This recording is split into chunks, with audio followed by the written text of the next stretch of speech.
The Clipper MkII, possibly the new king of mining. With 8 different lasers that we're able to fire on, multiple collector limpets, and a max storage that can compete against some of the titans. Is this going to be the new mining king? Greetings, Commanders, Jurassic here. Today we're going to be going over the Clipper MkII and seeing how well it is as a mining rig. Alright, so it's kind of similar to our cargo hauling build that we did in the previous episode. However, this time we're going to be using a whole bunch of mining lasers. The reason why we're going to be doing this is the easiest type of mining. 6 size 2 mining lasers, and at the bottom you're going to have 4 size 1s. Now, if you get lucky and you have a pre-engineered mining laser, then you'll be able to get a little bit extra efficiency on it. So let's go and slap this one on here. And for that, you're good to go. You don't really have to look too long. If you're trying to figure out where the mining lasers are, you head over to the mining tools tab, and we're specifically looking for where it says mining lasers. The subsurface displacement missiles, you can add those if you really want to. However, for this build and what we're doing today, we don't need them. Now for the utility slots, we're going to be going with 4 heat sinks just in case it gets a little hot. And we'll have a couple of chaff launchers just in case something bad happens. Usually when you're mining, nothing's going to happen to you though. For the core internal, we did go with a little bit different things in this area.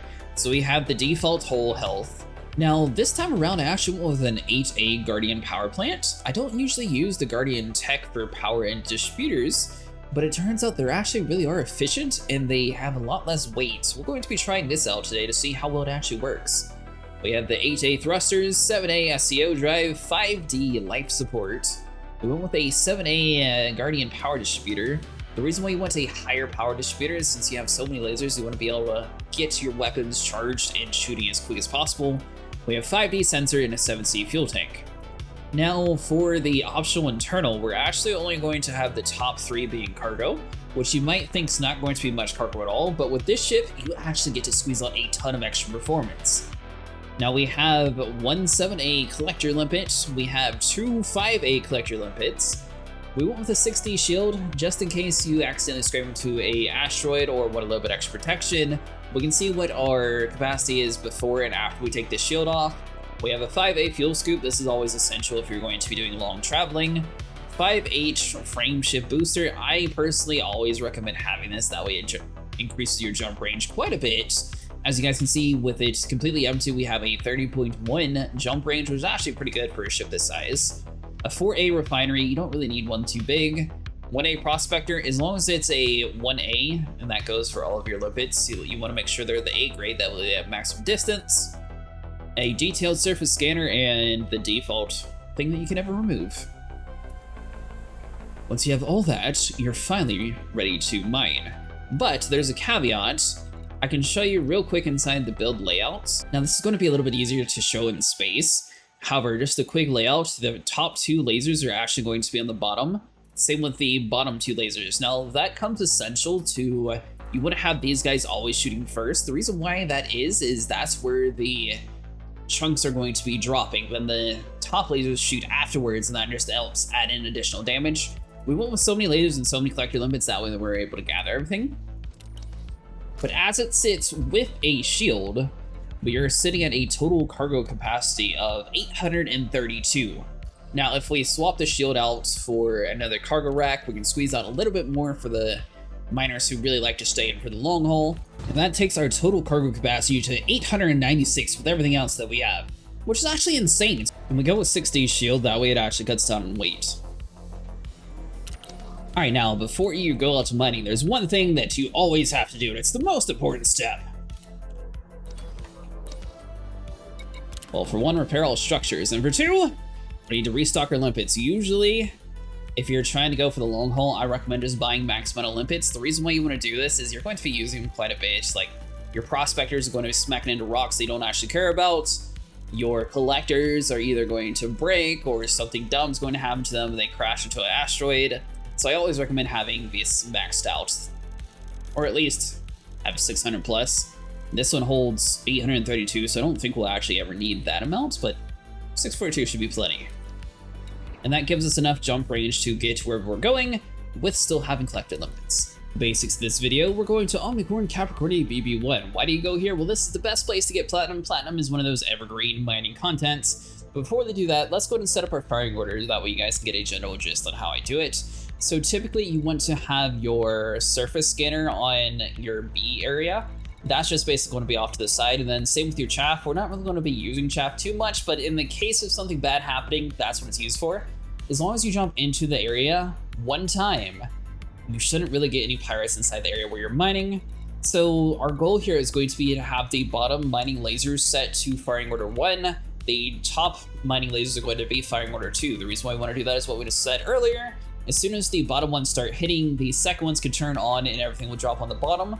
That'll make it easier for our collector limpets to go grab them as quick as possible there. The quicker they're able to collect, the faster we're able to fill up our hole. Alright, so now that we have all that set up, let's go ahead and head over to the ring. The surface scanner is one of those things where basically you just have to be kind of close to it. If you scan it before, it will automatically have data baked into it. If not, you want to be within range, and then you can literally shoot this surface scanner once and it'll scan the entire ring for you. And you're looking for the double platinum hotspot if you're doing this specific area. As you guys can see, right here in front of us is actually the double platinum. We're going too fast, so let's pull back the throttle. That way we can actually shoot our surface scanner. That way you can see what it actually does.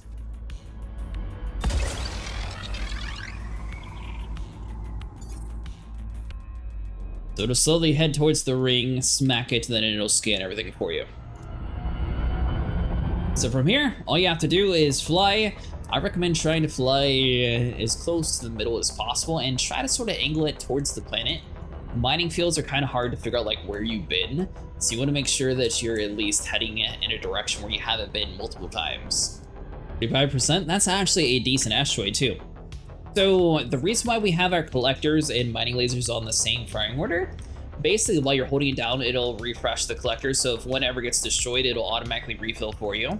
This is going to be a general basic how-to mining laser video with the Clipper MkII though, so we're not really going to be trying to match the rotation and anything like that. You want to try to find a spot where the asteroid is going to be rotating around you, and then you can just sit in one spot. The more advanced people are able to basically have it so your ship automatically follows the asteroid, but that's a little bit harder, so we'll keep with the basics this time. Now we're going to try to shoot on the bottom. You're going to notice all the bottom ones are down there. And then now we have our lasers. Let's swap over to full weapon power. That way we can actually recharge much quicker. And then we'll be good to go.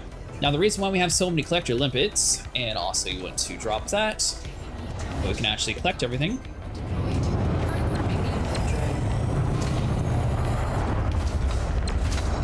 And that is exactly why we brought some heat sinks with us.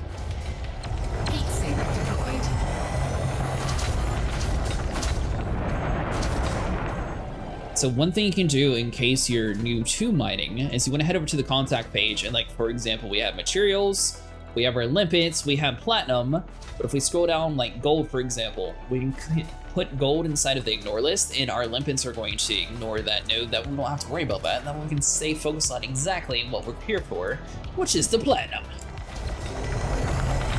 Asteroid completed. Warning, temperature critical. Once you get asteroid completed, you're good to go. You use your prospector and you start firing in. That's why we don't really need a very high-end prospector. The more advanced users, you're able to turn your flight assist off. That way you're able to get to the platinum a lot more efficiently. However, it's not necessarily required. Just try to line your ship up with the rotation of each different asteroid. Be fairly close, that way you're in optimal range, and then you are good to go. Whenever your cargo scoop is deployed, you'll be moving slower, so you don't really have to worry about accidentally bumping into too many asteroids. The coolest part of having this many limpets is you can see them on the bottom just slowly circling around. But once again, this is the Clipper MkII, and it's about to obliterate this asteroid. With 8 mining lasers, this dude is a beast. And that is exactly why we bring a heat sink, just in case it sits there and overheats relatively quickly. But as you guys notice, all the mining limits will be going in the exact same spot, or sorry, all the collector limits will be going in the same spot. So as long as you angle your ship in the correct positioning, you should be good. Warning, temperature critical. And the more lasers you have, the faster an asteroid is able to crack, which means the quicker you're able to fill up your ship, and the quicker you're able to move on to the next area and make more money. That's going to be it for the Clipper MkII for our mining build. If you guys enjoyed, make sure you like and subscribe, and let me know if you're excited for the Clipper being a mining vessel.